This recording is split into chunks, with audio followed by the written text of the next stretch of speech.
Boa noite, hoje vou apresentar para vocês a interceptação de tráfegos via Bluetooth, da disciplina de Introdução a Sistemas de Segurança. Meu nome é Rafael, uma boa noite a todos. Bom, vou começar explicando o Bluetooth. Todo mundo sabe que o Bluetooth hoje em dia se tornou muito conhecido, e ele é muito usual. A gente sabe que ele pode parear dois dispositivos e cria uma interface de comunicação entre os dois, sendo geralmente um ativo e um passivo. Basicamente, o Bluetooth hoje em dia é utilizado em todas as comunicações, via celular, via notebook, inclusive outros meios. Basicamente, a rede 802 WebLAN, que eu vou explicar, ela tem um desempenho muito fraco comparado às outras projetadas, mas basicamente na área de segurança, porque ela possui uma criptografia um pouco mais fácil de ser aberta. De acordo com o artigo estudado para poder fazer essa apresentação, a gente vai estudar alguns sniffers, sniffer significa interceptação, de Bluetooth de baixo custo, que foram desenvolvidas através de plataformas que são de código aberto, ou seja, livre, gratuito, né? A apresentação visa explorar essas intercepções de tráfego Bluetooth, mostrando a precariedade na privacidade dos dados e como é fácil tu interceptar essas conexões. Dificuldades da criptografia do Bluetooth. O Bluetooth trabalha com FHSS, que é um modo de criptografar dados através de frequência, onde a sequência de saltos é escondida quando o Bluetooth está em modo indiscoverable. Ou seja, quase todos os aparelhos, dispositivos são assim porque não visam não deixar o usuário, até quando tu pareia a conexão, ela está nesse modo. Acontece muito que isso a parte dessa proteção em dados é mais forte do que a in-stream, né? Ou áudio.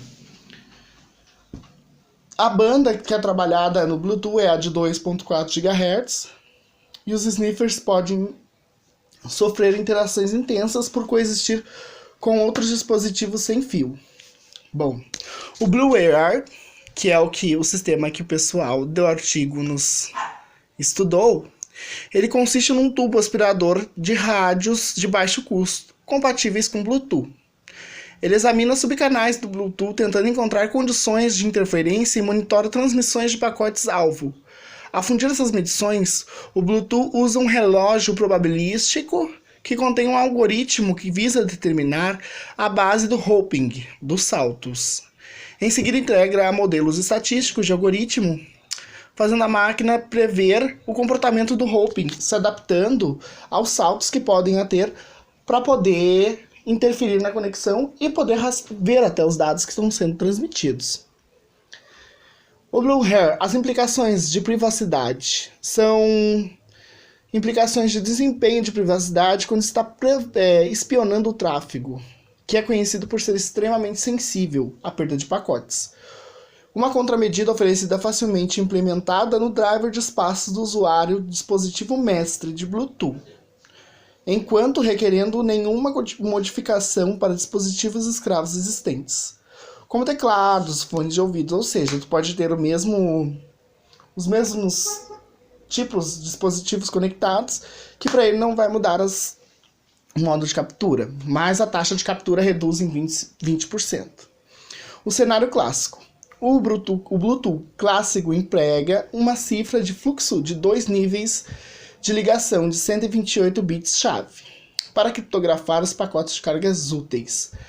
A chave de ligação estabelecida através do emparelhamento, onde os dispositivos Bluetooth podem autenticar com outro usuário com um PIN secreto. Como eu falei, o emparelhamento que todo mundo faz básico. O rádio para relatar diagnóstico a nível de pacote trabalhado em modo interceptador. No entanto, os dispositivos devem emparear com o alvo. A plataforma pode ser programada para decodificar os pacotes Bluetooth, devido à grande sobrecarga de processamento de sinal e frequência de comutação de atraso. Eles estão limitados a vasculhar um subcanal por vez, ou seja, tu pode fazer toda a interceptação de tráfego sobre todos os cenários do Bluetooth, mas um subcanal por vez, porque senão tu gera até uma sobrecarga de tráfego, né? Porque não tem como tu analisar. É como a gente não consegue analisar um código, a mais de um código por vez, né?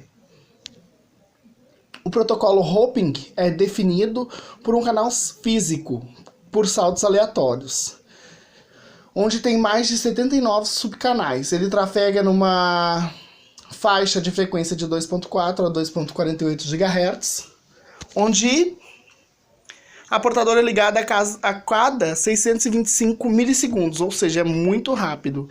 E ele tem cerca de 1.600 lúpulos, que seriam 1.600 saltos dentro desses 625 milissegundos, ou seja, é muito rápido. A cada hop, o canal base, ele tem um índice de subcanal que é calculado, que ele obtém o endereço de piconetes, que é o endereço do relógio, junto com um relógio de piconete. O relógio piconete nada mais é que ele trabalha através de uma contagem de 27 bits, que envolve todos os dois dentro da binária de 2.2 na 27. Basicamente, o canal base pode ser caracterizado por uma sequência de salto e uma fase de salto.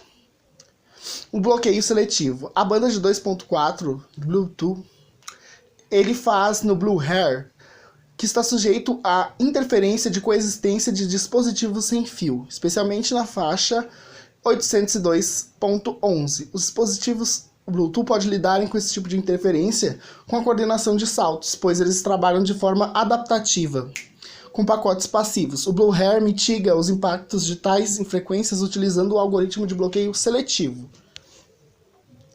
A implementação.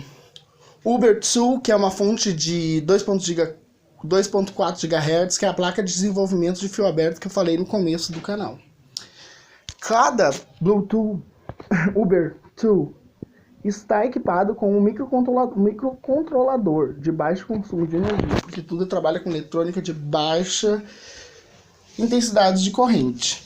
A versão original do Uber 2 é implementada em 823 linhas em código C. Basicamente é um código bem extenso, mas por ser em C é fácil de se adaptar. O controlador ele é comutado às tarefas de intensivas, que inclui a decodificação e aquisição do relógio, os subcanais de classificação e a seleção dos subcanais. Além disso, tem um batedor, que no batedor é o que serve como achador das frequências, em USB de alta velocidade. As tarefas implementadas, elas partilham 3 KB de memória para coordenação e 51.2 KB de memória para tempo de execução, que isso é dentro para os subcanais e classificações baseada nos pacotes. O controlador é responsável por descodificar o fluxo de bits bruto recebido pelo Uber 2. A integridade do pacote é examinado e verificado no CRC. O subcanal escravo. Se a relação dos pacotes comprimidos é maior do que 10%, ele reconecta ou refaz a conexão e perde aqueles dados. Avaliação da metodologia impregnada no artigo. A partir do artigo, onde mostra o desempenho, quando intercepta a transferência dos dados e do streaming, são representativas no Bluetooth que tem taxas de pacotes diferentes. Os dados, aqui basicamente explicando para vocês, os dados eles são geralmente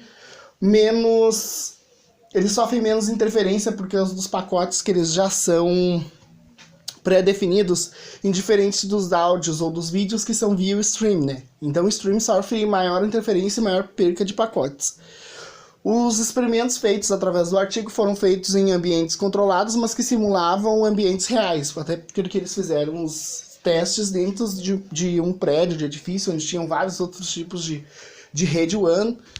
Enfim, o que foi avaliado? O atraso de sincronização, que é aquele relógio que a gente começou a falar antes, que é muito importante porque ele se adapta aos saltos e pode interceptar a conexão. A precisão da classificação do subcanal, que os subcanais eles podem mudar, então ele precisa ter uma faixa disso muito precisa. E as taxas de captura do pacote, que tendem a ser superiores a 90% num cenário muito real, que é muito bom, que tu pode interceptar muitas coisas. O atraso de sincronização é medido como o tempo necessário para determinar o relógio correto.